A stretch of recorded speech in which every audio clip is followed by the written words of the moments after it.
Lorsqu'on est freelance ou indépendant et qu'on veut fixer son prix, c'est galère. On a peur de taper à côté et de perdre en crédibilité. On a peur de perdre des clients et donc du chiffre d'affaires. Et on a peur d'en prendre un coup à notre ego à force de prendre des noms ou des portes. Fixer son prix, c'est compliqué parce que quand on vend de la prestation, on confond notre valeur personnelle avec la valeur de notre produit et de notre service. C'est normal, dans ce cas-là, nous sommes notre produit, contrairement à un produit physique où on pourrait mettre par exemple un prix objectif. Un iPhone pourrait se définir par le prix de tous ses composants, plus le prix des salaires des différents services, plus le prix du marketing et de la vente, puis on pourrait additionner les coûts annexes liés à la construction et au transport. On aurait aussi un prix final et puis on pourrait appliquer une marge. Dans ce contexte, même le prix reste émotionnel. Mais par exemple, vous seriez OK d'acheter un t-shirt Gucci à 500 €, mais jamais de la vie pour un t-shirt H&M. Parce que Gucci est associé au luxe qui vous apporte de l'émotion, de la reconnaissance et un statut social. Bref, le prix, c'est un ensemble de choses et c'est surtout très émotionnel. Retenez bien ceci. Dans cette vidéo, on va voir comment est-ce qu'on peut fixer son prix et se sentir en confiance par rapport à celui-ci. Puis,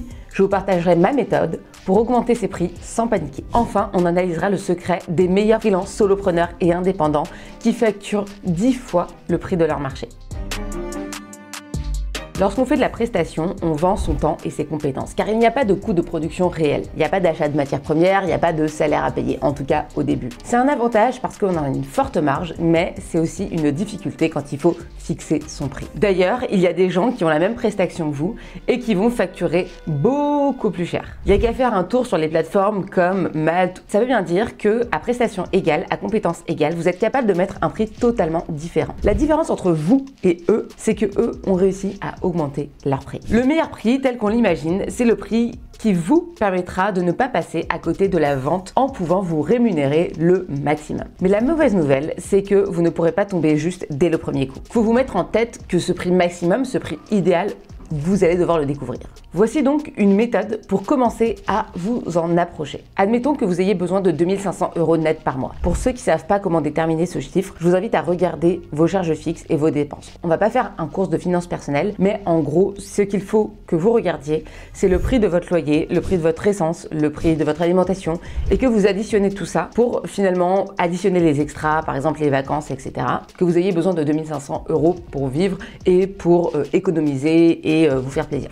Il faut donc ensuite appliquer à ces 2500 € que vous voulez toucher dans votre poche un coefficient en fonction de l'entreprise dans laquelle vous êtes. En micro-entreprise, il y a 22% de charge qu'il faut verser à chaque fois. En SASU, il faut compter à peu près 1 € sur 2 qui part en charge à l'État, grosso modo. Dans notre cas, on va dire que je veux 2500 € net dans ma poche. Il faut donc que ma boîte, elle sorte 5000 € parce que je suis en SASU et que j'ai à peu près 50% de charge. Donc, à ces 5000 €, il va falloir ajouter tout ce que vous dépensez dans le mois et au quotidien pour votre boîte. C'est-à-dire que moi, tous les mois, j'ai des charges à dépenser, notamment pour mes prestataires, ceux qui sont en train de monter cette vidéo en ce moment même. J'ai aussi un budget qui est dédié à mes outils. Imaginons que ce soit 1000 € par mois.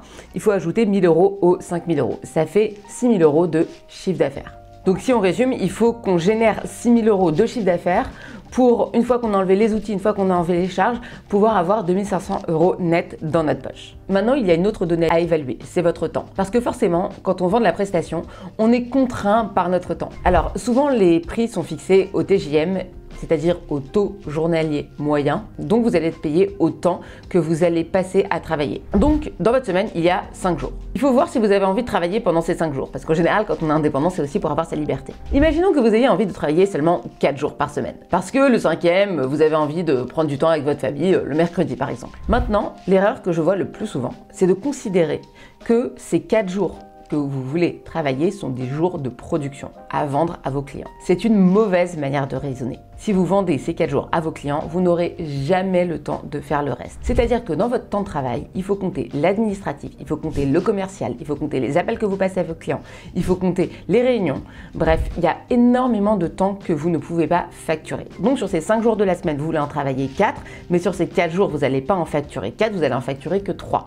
Parce qu'il y en a un qui va être réservé à travailler pour votre boîte. Donc ça nous fait 12 jours dans le mois pour lesquels on va facturer 6 000 €. Donc je fais la division, 6 000 € qui est le chiffre d'affaires que je dois faire avec ma boîte divisé par 12 jours, ça fait que je dois avoir un taux journalier moyen de 500 € par jour. Donc c'est important que vous ayez ce taux journalier en tête. Ça ne veut pas dire que vous allez systématiquement vendre à ce prix, mais ça veut dire que c'est votre seuil de rentabilité, c'est le seuil en dessous duquel vous ne voulez pas descendre, en dessous duquel vous ne pouvez pas payer votre vie au quotidien. Maintenant que vous avez votre prix minimum, vous allez devoir trouver vos premiers clients. L'intérêt ici, c'est de savoir si vous vous attaquez à un problème suffisamment dur. D pour douloureux, il existe des gens qui expérimentent ce problème et qui en souffrent. U pour urgent, ils veulent s'en sortir rapidement. R pour reconnu, ils savent qu'ils ont ce problème. Et là, vous avez ce qu'on appelle un product market fit, une adéquation entre votre produit, votre marché avec un prix donné. Maintenant que vous avez votre prix minimum pour un marché, il va falloir tester votre prix maximum. Pour ça, je vous encourage à utiliser la loi des petites marges, c'est-à-dire d'augmenter progressivement votre prix et d'attendre à chaque fois d'avoir une ou deux ventes sur votre nouveau prix. Moi, c'est la méthode que j'ai appliquée. Il faut augmenter votre prix jusqu'à ce que vous sentiez une résistance suffisamment importante, mais surmontable. Maintenant que tout ça est dit, j'ai une bonne et une mauvaise nouvelle. La bonne nouvelle, c'est qu'une fois que vous avez fait ça, vous avez réussi à augmenter votre prix et vous vous rapprochez de votre prix maximal. Mais comment aller plus loin? C'est là qu'on arrive à la mauvaise nouvelle. La méthode du TJM, elle n'est pas infini. Tant que vous vendez du temps, vous aurez un plafond. Même si vous vendez très cher, vous n'aurez jamais que vos 2 ou 3 jours par semaine à facturer. Et c'est là qu'il va falloir abandonner le TJM. Là, il faut faire une prise de catch et retourner le problème. On va arrêter de facturer au TJM et passer à la facturation en prestation. Par exemple, vous ne vendez plus 2 jours par semaine, mais vous vendez une page de vente ou une charte graphique ou un site internet, peu importe, le temps que vous mettez à le produire. Là, vous passez à un autre niveau que le TJM. Vous pouvez vendre plus que vos jours, vous n'êtes plus mobilisé sur toute votre journée. C'est le début de la création d'une offre. Vous pouvez imaginer vraiment que vous puissiez créer une offre, une proposition commerciale avec plein de choses à l'intérieur que vous pouvez dispatcher. Vous vendez plus du temps, vous vendez une prestation. Certaines personnes ont dépassé leur marché en vendant significativement plus cher que la concurrence. Par exemple, en ghostwriting. Alors le ghostwriting, pour ceux qui ne savent pas, c'est des personnes qui écrivent à la place d'autres personnes, notamment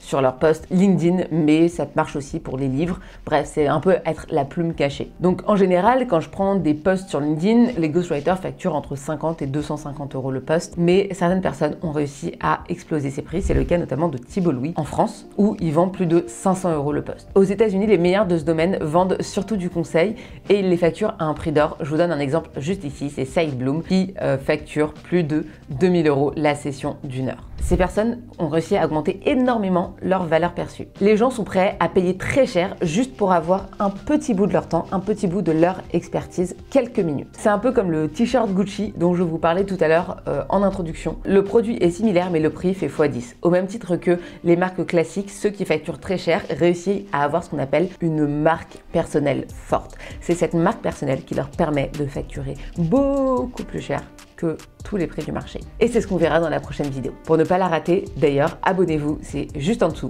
Sérieusement, abonnez-vous!